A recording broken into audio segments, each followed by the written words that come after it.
Hello and welcome to the episode of the Bubbs on Sports podcast. Today is Tuesday, December 27th. Hope everybody's having a good day so far and had a good rest of their day yesterday. It is, in fact, Tuesday, December 27th here today. Got a very packed episode for you here today as we got a lot to get into coming off a big night last night in the world of sports. Nets pick up their 9th straight win.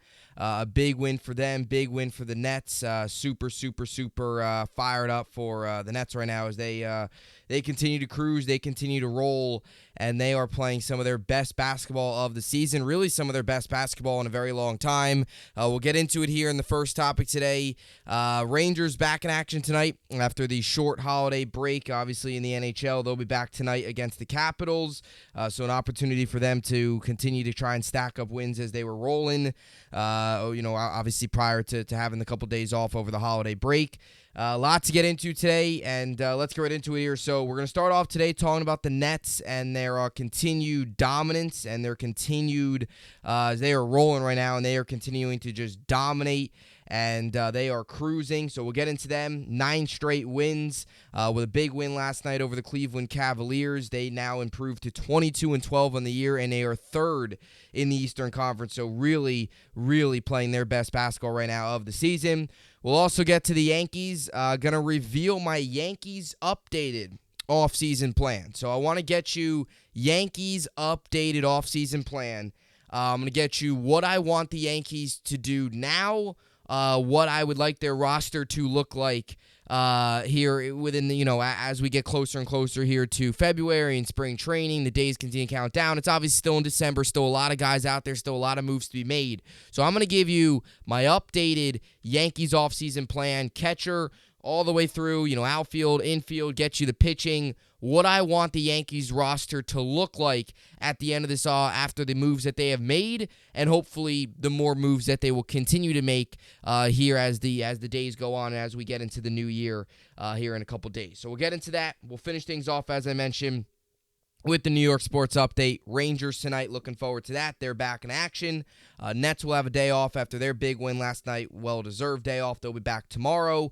Kentucky will have an opening. Their first SEC opener will be tomorrow. So a big opportunity for them to get out on a good start in SEC play. They'll be on the road in Missouri. Knicks tonight against the Mavericks. They'll be back after their tough Christmas Day loss at home. And the Islanders tonight against the Penguins. So we'll get to all those games later on in the show. But with all that being said, this is the Bubbs on Sports podcast, and let's get into it. So a lot to get into today, but we're going to start off today's show talking about the Brooklyn Nets. And what a time to be a Nets fan. What a time. It has been great. It has been fun to watch as the Brooklyn Nets win last night, 125-117. They improved to 22-12 on the season. They are now third in the Eastern Conference, only behind the Celtics and the Bucks, and they are now 2 games out from being the 1 seed in the Eastern Conference, and this Net team is playing at a high level. They are playing their best basketball of the season, and it's been a crazy year. It's been a wild year, and obviously, at the start of this season, all of us Nets fans, you go into the year, Kevin Durant requests a trade. You wonder, how that's all going to play out with him, what his future is with the team. Same thing with Kyrie Irving. What is his future with the team as well, with the ramifications of the Kevin Durant trade request. You go into the season with kind of a not optimistic view on how things are going to go, but, you still say, all right, we got Kevin Durant, we got Kyrie Irving. You hope that this team can at least stay healthy, build somewhat camaraderie, and kind of build a strong bond together and really turn into like this big, strong force that we all expected them to be. When we originally got Kyrie Irving, Kevin Durant on the day of the clean sweep, 3 years ago back in June. And we went into the year thinking all those things, and then the year started out terrible. I mean, this team was a complete train wreck earlier in the season. They were a mess. They were losing games. There was no energy. There was no chemistry with the team. It was just awful. They weren't playing well. The coach got fired. Steve Nash lost his job. He lost the locker room. It was a mess. And we looked like we might have been on our way to getting rid of maybe Kevin Durant, Kyrie Irving at the trade deadline at the beginning of the year, saying, you know what, this is such a mess. We might have to blow this whole thing up try and trade them away, get draft picks, and just, blow it up and start a rebuild. But that has now turned. They fire Steve Nash, and now he's at like the darkest point. They fire Steve Nash, and ever since they fired Steve Nash, Jacques Vaughn and what he has done to this team is simply remarkable. He has taken this team from a train wreck, the embarrassment, really. They were a mess to start the year, and he has taken this team now. They were below 500, struggling. He has now taken this team and gotten them to third in the Eastern Conference, 9-game win streak, and I mean simply the way they're playing right now, they're playing together as a team. Everybody's contributing. TJ Warren playing well. Kyrie playing well. Kevin Durant playing well. Jacques Vaughn's got control of this locker room. They believe in him. It is just fun to watch right now. It is fun to watch. And on both ends of the ball, too. Something we've talked about a lot with this net team over the past couple years here, with Kevin Durant, Kyrie Irving being here. The defense has always been a weakness. That's no longer the case. And a credit to Ben Simmons. He's been playing pretty solid. He started out the year slow. He's been playing very well. A credit to him. We went into the season, again, with a lot of question marks. You didn't know what Ben Simmons was going to be. You didn't know how Kevin Durant was going to be after the trade request. And you never know what Kyrie Irving. He's just so, he's so out there, you never know what to expect from him. You went into the year with 3 question marks surrounding your 3 biggest players. And right now, they're all playing well. And right now, they're answering those questions, and the questions is overall, yes, those guys are performing well, they're buying into the coach, and they're playing at a high level. It's fun to watch. And I'll tell you what, this might be the best we've seen Kevin Durant, Kyrie Irving, and this net team play as a whole since they've been here. This might be like the best stretch. And again, that's another thing too. A lot of people always talk about, strength of the opponents. Who are you playing? The games that the Nets are winning, these are no bad teams. They just beat the Bucks and the Cavs back-to-back. Beat the Bucks on Friday, beat the Cavs yesterday. I mean, it's not like they're beating the Wizards, and it's not like they're beating the Magic and the Hornets and the Pistons and the Spurs and the Rockets, some of the really bad teams this year. They're beating the Cavs, they're beating the Bucks. They beat the Raptors, who are right now, not a phenomenal team, but they are still a solid team and a team that they had to go on the road in Toronto and beat, right? They had that amazing win against the Hornets where, nobody played, and guys like Edmund Sumner, or I believe it was one of those, it was one of the games back-to-back. It was the Pacers game. I apologize. That Pacers game where nobody played.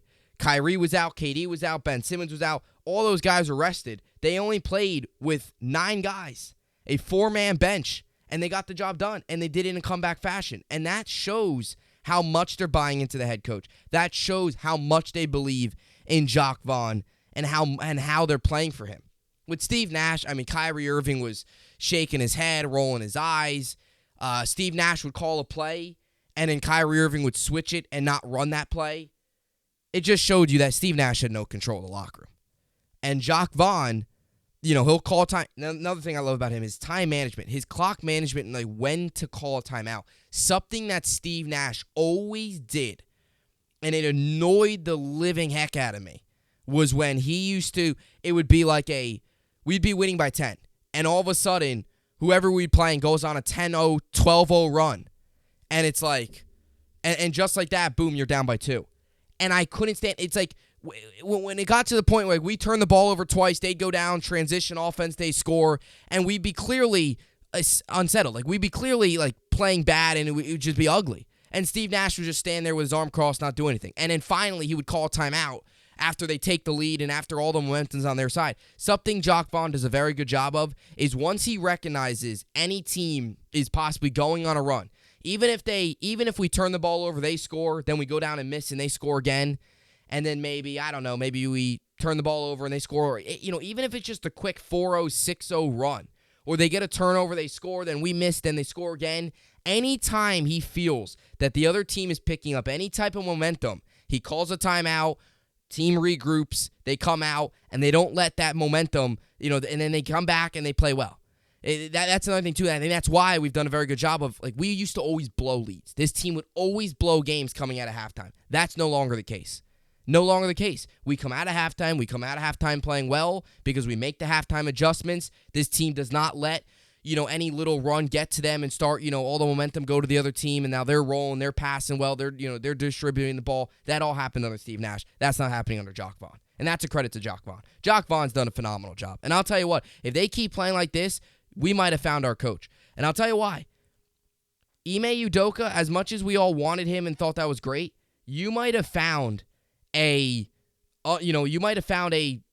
guess, not as big of a name, but a guy that can do just as much as Ime Udoka could do. I mean, Ime Udoka, when he took over in Boston, he transformed that defense. Jacque Vaughn's doing that. This team is playing with so much more energy on the defensive end. They're getting big stops, and they're making those stops, and they're turning them into points. The ball, the passing's been great. It's something that this team wasn't doing well either. Was we weren't the spreading the ball around. It was not good. The passing was terrible. To start the year and even over the past couple seasons, where it'd be Kevin Durant would pass to Kyrie would dribble, take a shot, or James Harden when he was here, he'd dribble up, shoot a three. There was no ball movement. You're getting that ball movement now. You're getting a lot of assists. You're getting a lot of good rhythm on the offensive end of the ball. I mean, look at yesterday's numbers. Look at yesterday's stats. We shot 60% from three-point range. 60%. Kevin Durant had 5 threes. Kyrie had 7 threes. Guys like TJ Warren. Yuta Watanabe has been great from three-point range.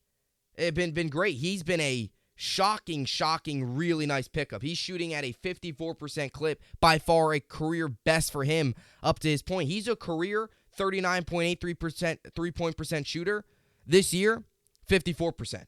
He's another guy. Again, Kevin Durant and Kyrie Irving are doing great. Don't get me wrong. KD's putting up numbers right now that you could definitely put him in the MVP conversation. They're doing great. But you're getting a lot of really, really good production from other guys. Royce O'Neal last night played well. You're getting production from Nick Claxton, who is solid. I still think we need another big at the deadline. I still think we need another big, especially when, in the playoffs, if you got to go up against a team like the Sixers with Joel Embiid, if you got to go up against a team like the Bucks with, Giannis, some of these teams have really good bigs. Even Cleveland, they got Jared Allen. I know last night, for the most part, they did a good job with him. They contained him. Ben Simmons had a couple nice plays on him. That one play earlier in the game where he kind of threw him to the side. There's a lot of really good bigs in the Eastern Conference. That's the one thing I think if the Nets had to improve something, it would be to add more depth at the big man spot, which they could definitely do at the trade deadline. But back to the point again, TJ Warren's been very good. And we went into the year too, and you go into the season with TJ Warren, and you kind of expect the worst, hope for the best, because he's been injured a ton. The limited games he's played, he was great in the bubble, and since that point, he hasn't played much. He's been injured a ton. Hasn't played in like a year and a half going into the season, and you're kind of like, okay, hope for the worst, or hope for the best, expect kind of a shell of himself. And to be honest, we've gotten TJ Warren. He's playing at a high level. He is. And last night, he had 23 points, one of his better games as a net. And he's putting up 10 points a game, which is exactly what we need. In his career, he's a 15.3 point per game guy. Again, we don't need TJ Warren to go out there and put up, 20, 25 a night. He's capable of doing it, but we don't need him to. These 10, 12, 13, 14 points, what he's been putting up a night, and knocking down a couple threes. He's been a guy that's been very good. And something else, he's been very good. His field goal percentage has been solid, 55.7%. He hasn't been great from deep to start the year, but mid-range, been very good at getting to the net, mid-range shots. Again, 55.7% from the field this year is what he's shooting. That's over his career average. His career, on his career, is 50.8 from the field. This season, 55% from the field. His mid-range shots have been very good. It's been good. Watanabe from 3. Kevin Durant can always light it up from 3. Kyrie, obviously, as well. Royce O'Neal's another guy, too. Joe Harris, another guy there as well. Seth Curry, who's obviously out last night, same thing with Joe Harris. This team's got a good amount of three-point shooters. They got guys that can, do it from mid-range as well. Really like the energy this team's playing with. I really do. 22-12. And again, I don't think this is no fluke. Some of the teams they've played, they've beat some really good teams. They beat Toronto on the road. They beat Golden State. They crushed Golden State. I know they were without Steph Curry, but still, the Warriors, and I know they're without Curry, but they still, and I understand they're without Klay Thompson. I get that. But they beat them by 30. I mean, they crushed the Warriors. And I know the Warriors are not nearly the same team, but still, they beat them up. A lot of times we'd see sometimes with this Net team where they barely beat the bad teams. But they beat up the Warriors. They beat them up. And again, sometimes the best teams out there, you beat up on the bad teams. Look, you play who is ever in front of you. And that's what the Nets have done so far. And again, beat the Raptors on the road, beat the Warriors, beat the Bucks, beat the Cavs. And now they get a team tomorrow night against the Hawks, and the Hawks are a team right now that's struggling a little bit, not quite to what they wanted this season, but they're still the 7th seed in the Eastern Conference.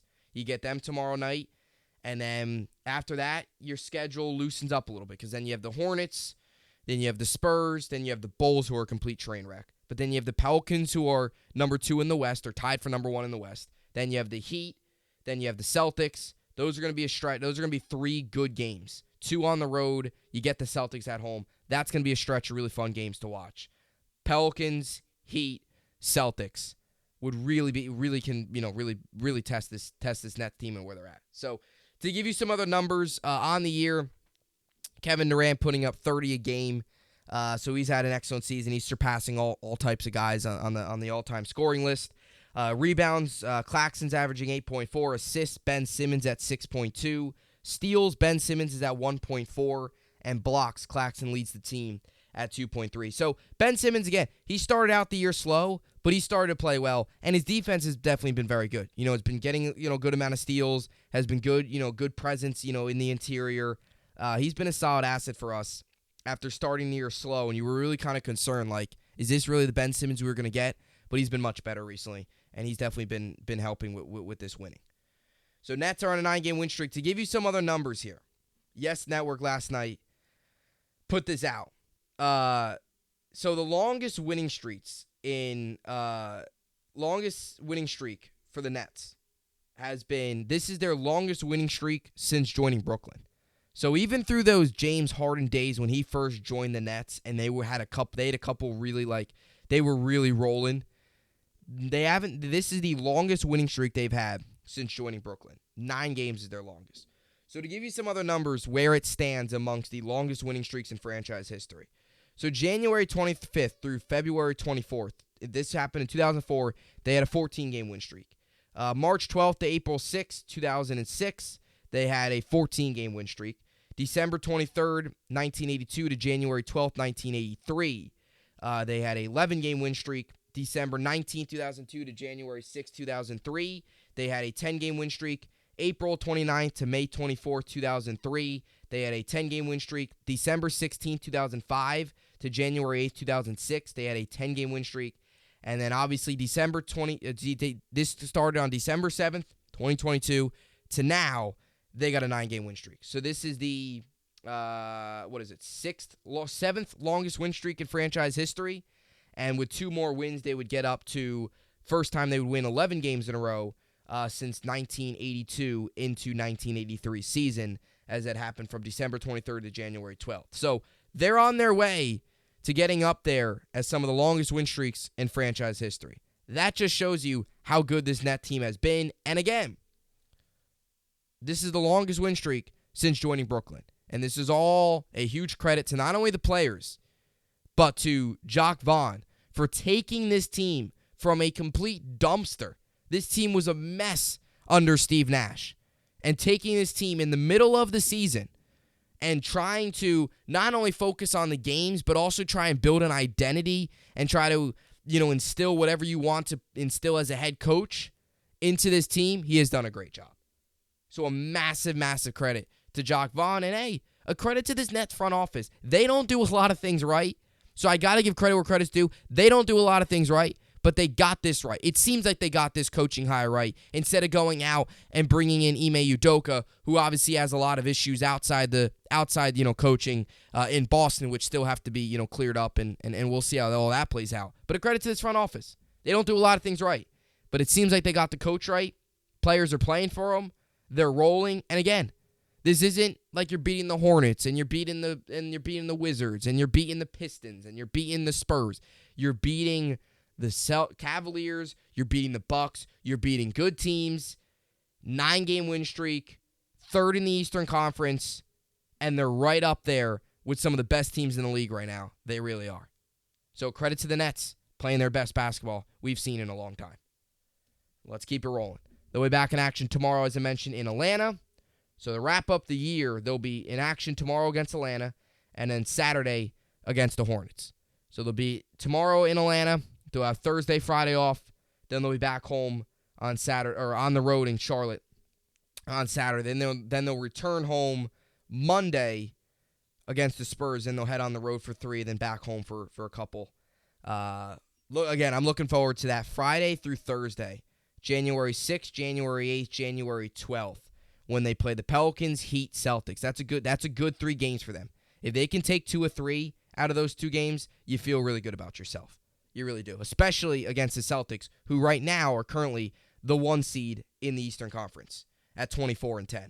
Bucks are 1.5 games behind them. Nets are 2 games behind. I'll just give you the rest of the Eastern Conference here. The Cavs are 2.5 back. Sixers are the 5 seed.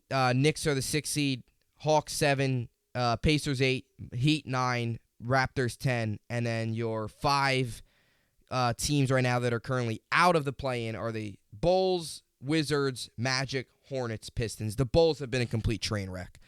They may possibly. You know what's funny is what we thought the Nets were going to do in terms of possibly blowing it up is what the Bulls have now turned into.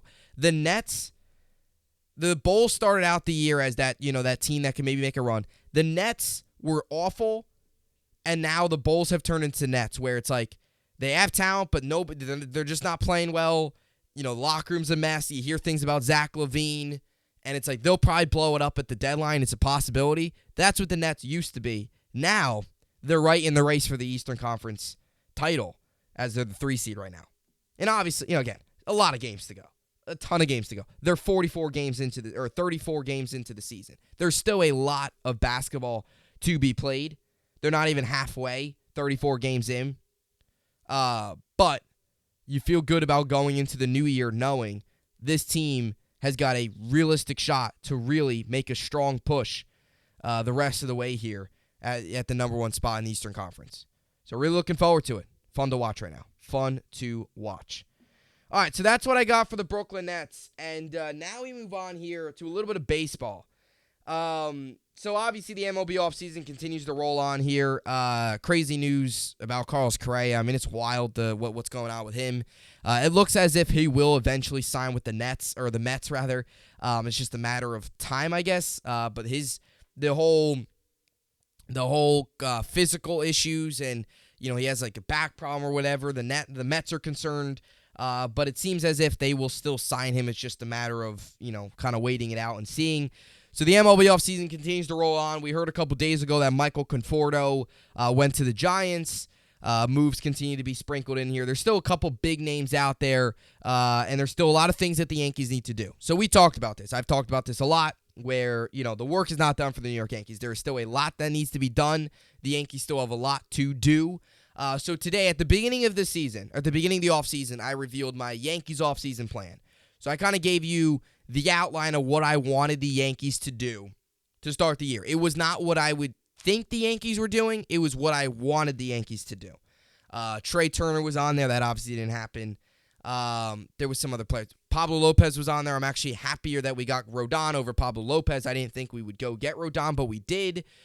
So I'm going to kind of give you my updated Yankees offseason plan. The moves they have already made and kind of what I still want to see the Yankees do and how their roster can look here as we enter into the new year and as the Yankees will finalize their roster here as we enter late December and into January and get closer and closer to February when pitchers and catchers and all that good stuff reports.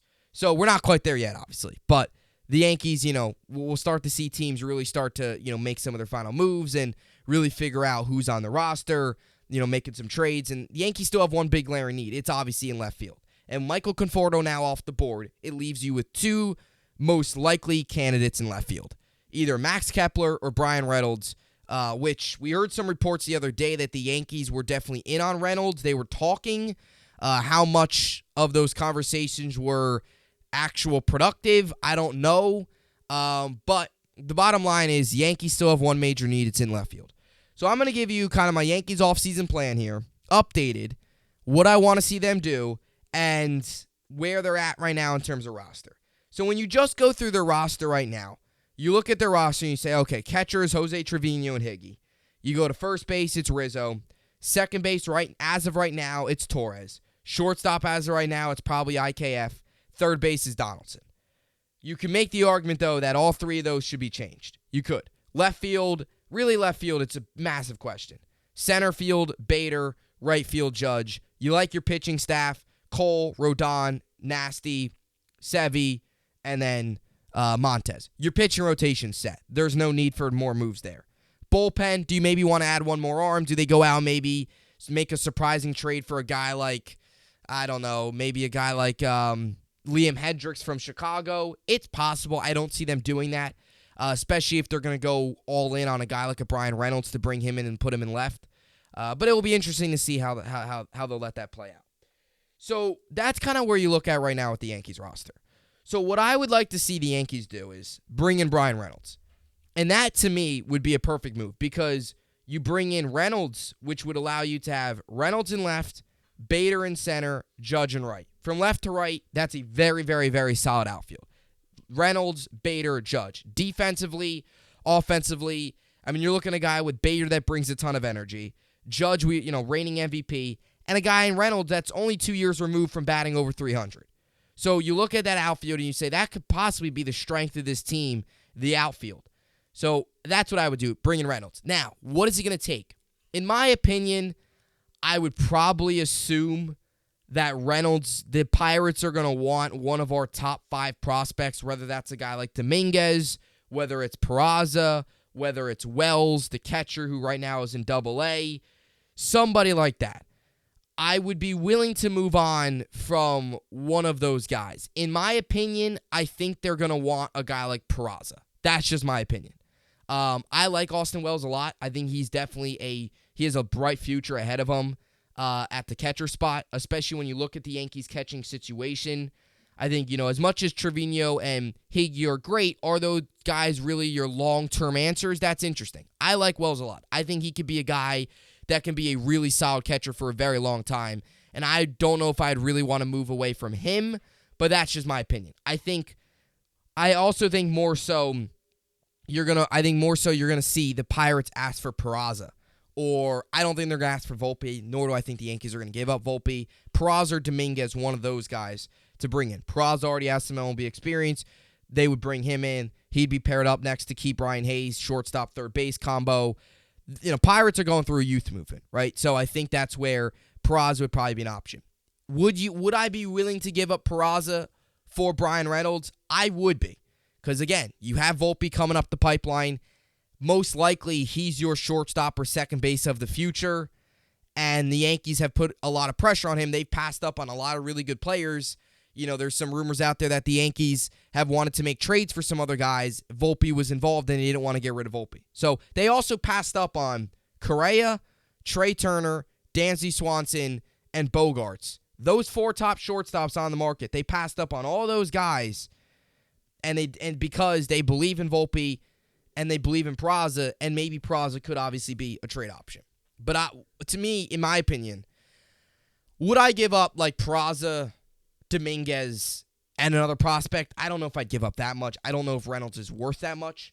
Would I give up maybe Peraza, and then maybe like a mid-level pitching prospect, and then maybe throw like Hicks or Donaldson in the deal just as a salary dump? That's possible. I don't think that's crazy to say. I think you can honestly just straight up DFA Hicks. You can take that financially. I don't know if they're going to do that to Donaldson because his contract's much bigger. I think if you would want to move on from Donaldson, I think you could trade Donaldson again to a bad team, like a rebuilding team that might want some veteran just to have in the locker room We've seen a lot of teams do it. Again, the Pirates did it this year with Carlos Santana. They brought him in. He's a veteran first baseman.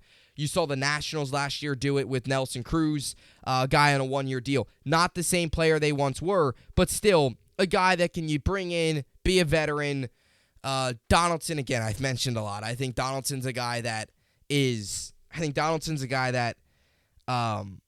Donaldson's more, like if I was a GM and you gave me the choice between Aaron Hicks or Josh Donaldson, I'd take Donaldson. Because the one thing Donaldson gives you, he does give you a little energy, and he gives you defense. Hicks gives you nothing. The only thing Hicks will give you is a walk occasionally, and a lot of helmets thrown, and a lot of drop balls in the outfield. That's what Hicks gives you. He gives you nothing. Donaldson at least gives you a little energy and defense.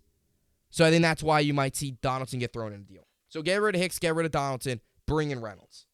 So now you look at it and you say, okay, Rizzo at first, second base. Again, is it possible that Rizzo might be included in the Reynolds deal? It's possible. Now, if that's the case, then here's the thing. If that's the case, then do they give up Peraza as well and then have LeMahieu at second and put Volpe at short? Do they do that? That's a question there as well. Or do they just throw IKF again at short, let Volpe start in the minors, bring him up, and maybe throw him at second, have DJ at third? That's also a possibility. But here's how I would do it. I would either, if you can't trade Torres, you'd have to keep him at second. Peraza would then probably be included in the Reynolds deal. So you put Volpe at short, Torres at second. I would probably move DJ over the third, have him play third.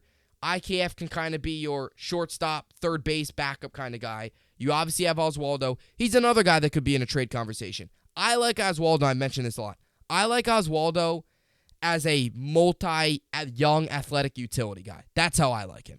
I like Oswaldo as a guy that can do a lot in terms of utility. He can play second. He can play short. He can play third. He can play right. He can play left. He can play anywhere. So I'm not really. Not that I don't like Oswaldo in left, but I don't know if I love the idea because I think he's better. I think you can use Oswaldo in better ways if you don't just stick him in left field. Like if you stick Oswaldo in left field, then if he needs an off day or if you need him to plug in somewhere else, who's in left? You don't want to throw Hicks out there, right? So that's my reason. That's unless you throw Stan out there, which you could, but that's my reasoning. I would rather see like a set left fielder and then Oswaldo be your guy that can play anywhere. I think that's really useful. If a guy goes down, you can put him at third. If somebody goes down short, put him at short. If Torres goes down, put him at second. You can do any of that. If the guy, let's say you bring in Reynolds and he goes down, put him in left. You could put him anywhere. In right. He could play about he could play about 6, 7 of the 9 positions on a baseball field. He really can. So that's why I like Oswaldo kind of on the bench as like a utility guy. So it'd be Higgy, Oswaldo as your bench guys. Probably throw IKF on there as well. And then either IKF, Higgy, Oswaldo. And then you look at the bench and you say, okay, either, Peraza's on there or Volpe or LeMahieu, somebody like that also is on there. So here's what I would. Here's I think the lineup here. Catcher, Trevino. First base, Rizzo. Shortstop, I like Volpe a lot. If you need to get rid of Peraza, which I think they might have to in order to get Reynolds, you put shortstop Volpe. Third base, throw LeMahieu over there. I changed my stance there. I like LeMahieu at third more than I would IKF, I think. So put LeMahieu at third. Second base would either be Torres. I don't think they're going to move on from Torres, so I'd probably have Torres at second, Reynolds, Bader, Judge, and then Stan at DH. And to me, I like that lineup. I like what Volpe brings. Obviously, DJ's a good contact guy if he can stay healthy. We all know what Rizzo brings. Glaber, I would like to see more production out of him. He's okay. I'm not I don't love. Not that I have anything against Glaber Torres, but I think there's better options out there. I think I'm not anti trade Glaber for a Reynolds or maybe bring in another bullpen arm. I'm not anti that. Do I think the Yankees do that? Probably not. But I'm not against the idea of trading Torres. I think a lot of teams out there would definitely take him in. He's still relatively young. I think his development has not gone the way all of us Yankee fans would hope. That 2019 season was phenomenal, and then it was like ever since that shortened 60-game season, he just hasn't been the same. He shows you flashes where he'll go on like a long hitting streak and play really well, and then he'll really struggle. Last year, he was very good. He was in the All-Star, voting conversation. As a matter of fact, he probably should have got there. Instead, the whole country of Canada was able to vote for Santiago Espinal, the second baseman in Toronto. But that's why Torres didn't make it, because, Torres the voting was kind of uneven because you had the entirety of Canada voting for Espinal and only like 2 states voting for Torres. That was the reason why he missed it. And then he came out in the second half of the season and really struggled. So that's my own thing with Torres. Again, I'm not against either of the idea of having Peraza and Volpe up the middle. I like Volpe. I mean, I know some people might think Volpe's not going to be on the roster opening day. I'm not. Again, I think if you bring him into spring training, and you have him and Peraza play it out, or you have Volpe, have like competition, and you see what Volpe can do. If Volpe's not playing well in spring training, and maybe he needs a little bit more time, you can always plug IKF in at short for the time bringing, and maybe bring Volpe up after he gets a couple games, down in AAA. That's also an option. So it'll be interesting. But I think when you look at a lineup, that would include Rizzo, Torres, Volpe, DJ.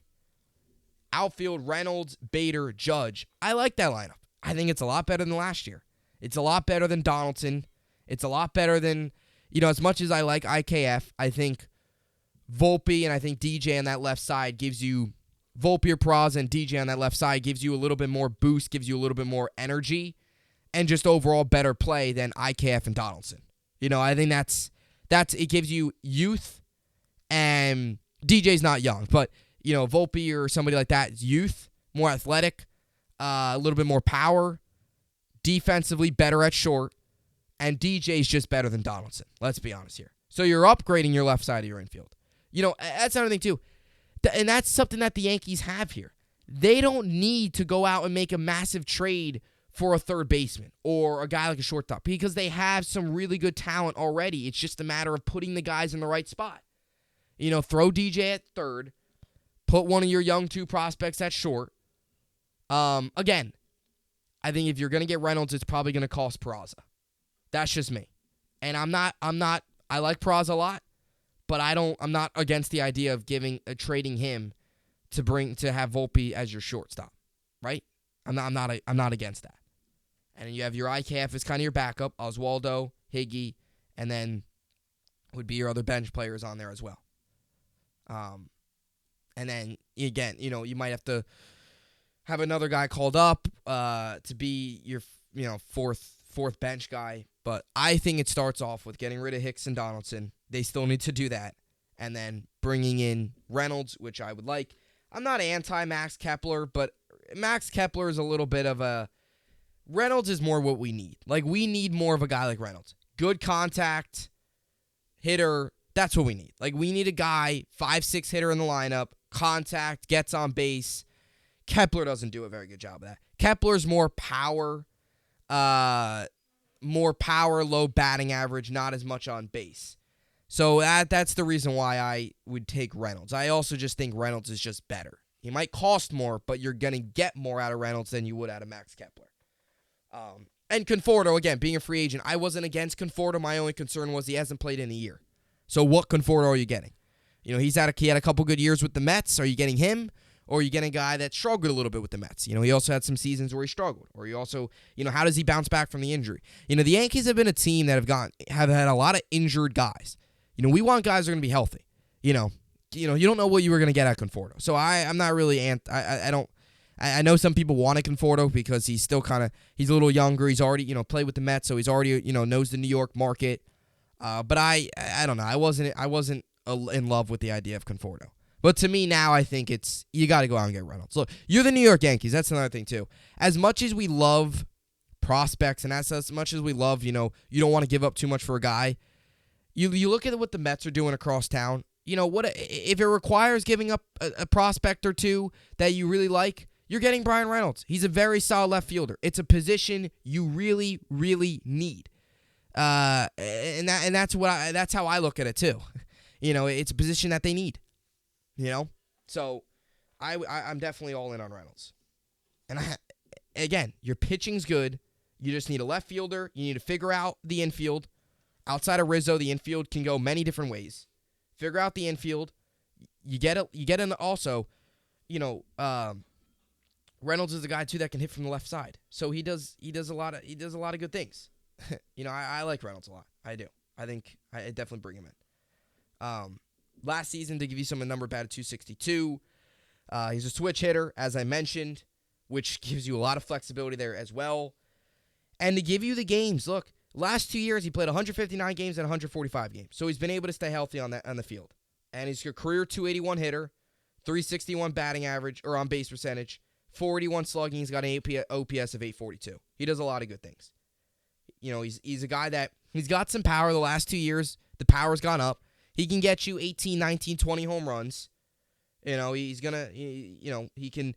Last season, doubles took a little bit of a dip, but he can get you 25, 30 doubles, which he has done twice in his career. He's gone over 30 doubles twice. And he had 142 hits last year, which was the third most he's had in his career.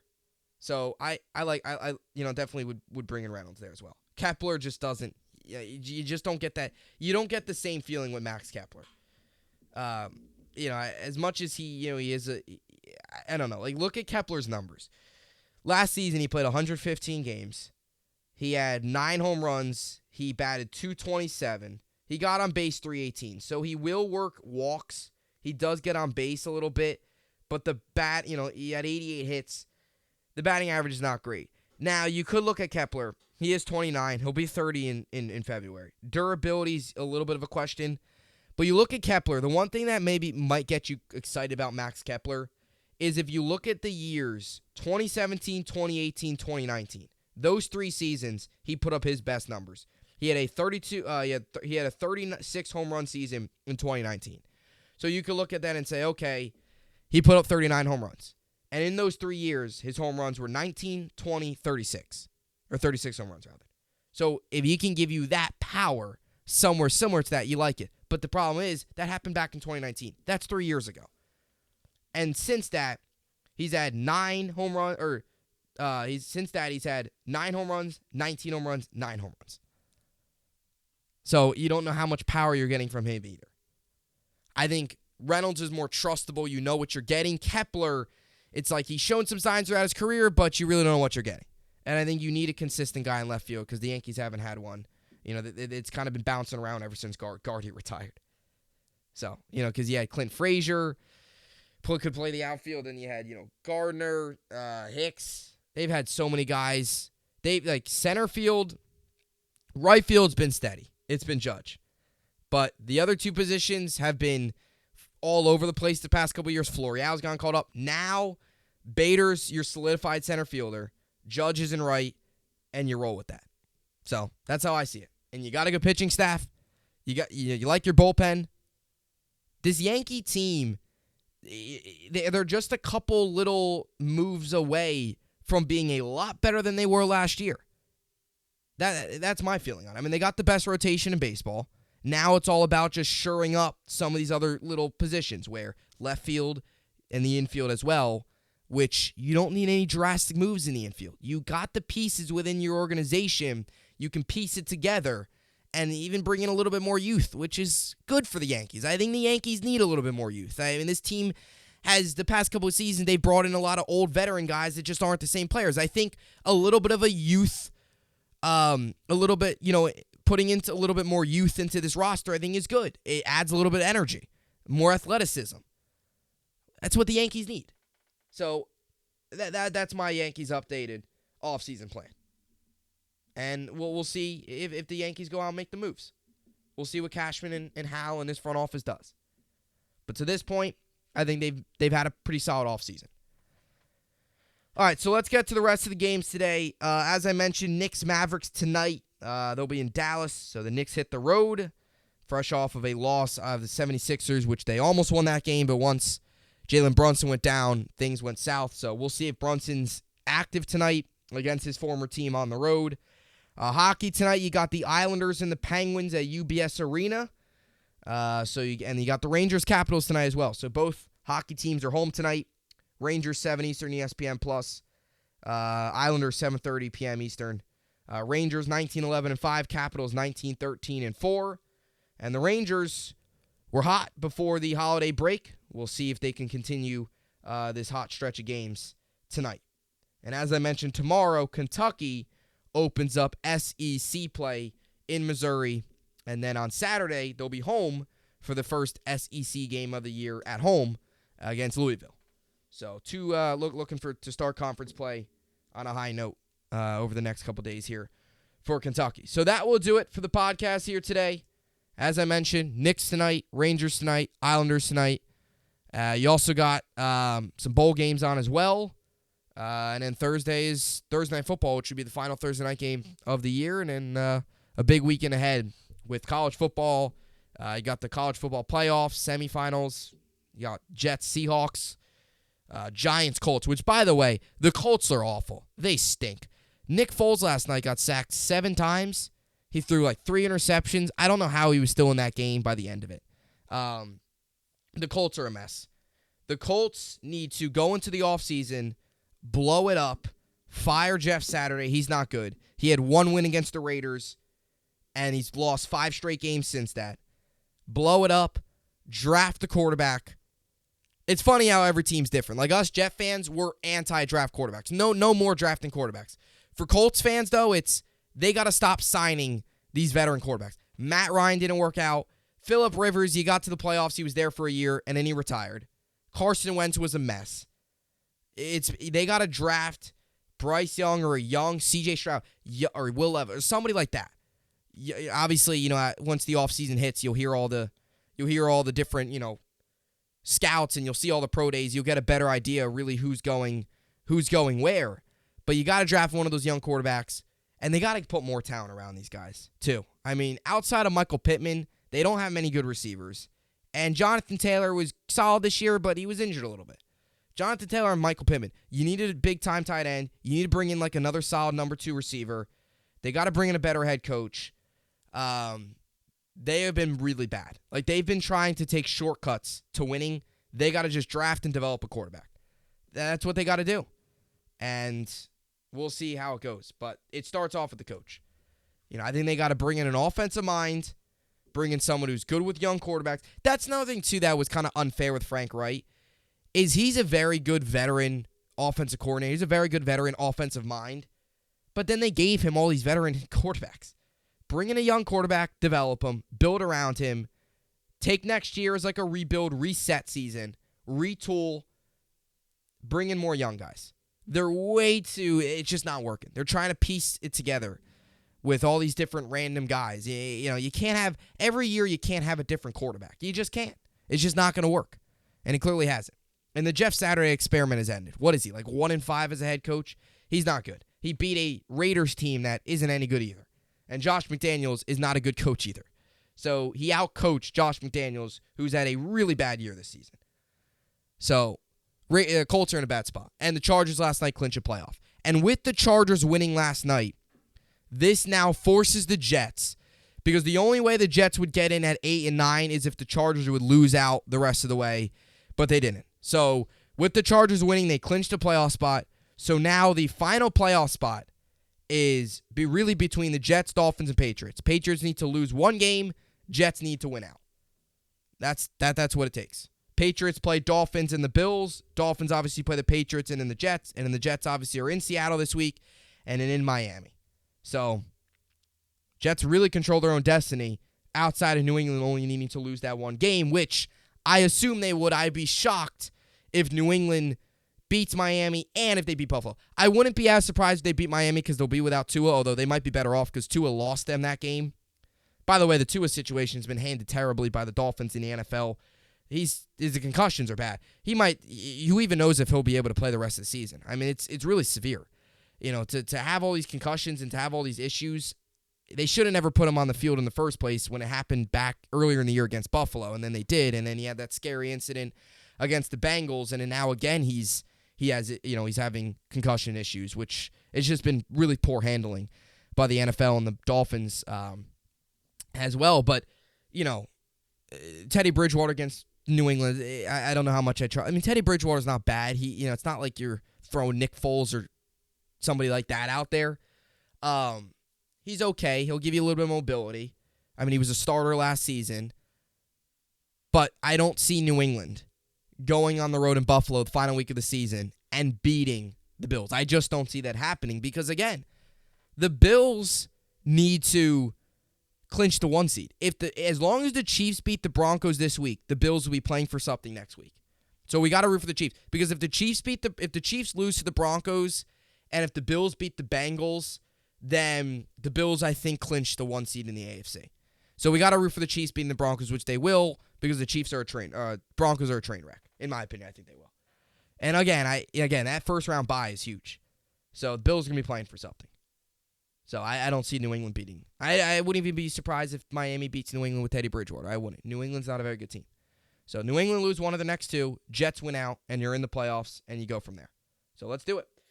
All right, so that will do it for the podcast here today. I will see, as always, I will see you all back here tomorrow. Hope you enjoyed it, and thanks for listening.